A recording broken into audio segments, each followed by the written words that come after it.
Hi hello నిన్నటి వీడియోలో ఇల్లంతా డీప్ క్లీన్ చేస్తున్నామని అయితే చెప్పాను కదా. మొత్తం కంప్లీట్ అయిపోయాక ఇదిగో ఇల్లు అయితే ఇంత శుభ్రంగా అయితే ఉందన్నమాట.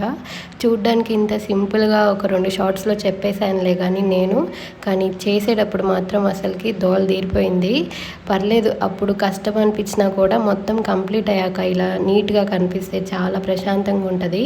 మైండ్ కూడా చాలా పీస్ఫుల్గా అనిపించింది. మా హస్బెండ్కి ఆఫీస్ పరంగా కొరియర్స్, బాక్సెస్, గిఫ్ట్ ఆర్టికల్స్ ఇలాంటివి పాంప్లెట్స్ అని ఇలాంటివన్నీ వస్తూ ఉంటాయి. అవి యూజ్ చేసినంత వాటికి యూజ్ చేసి మిగతాయి పక్కన పెట్టేస్తూ ఉంటారనమాట. నేను ఇంకా అవన్నీ అవసరం అవుతాయని నేను అంతే ఉంచేసాను స్టోర్ చేసి. కానీ ఇంక ఇప్పుడేమో అవి అవసరం లేదు, పడేస్తే బెటర్ అనుకొని మొత్తం క్లీన్ చేసి పెట్టేసామన్నమాట ఇల్లంతా. అసలు అదంతా వెయిట్ ఎంత ఉందో తెలుసా? మొత్తం ఒక 120 kgs దాకా ఉన్నాయి. అదంతా తీసుకెళ్ళి ఆ పాత సామాన్లలోకి వేయడం మంచి పని అయింది.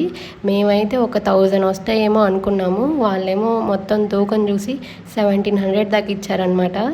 మేము ఇంత కష్టపడినందుకు అంత అమౌంట్ వచ్చింది. మేమైతే హ్యాపీ. ఇంతకు వీడియో ఎలా అనిపించిందో కామెంట్ సెక్షన్లో అయితే చెప్పండి.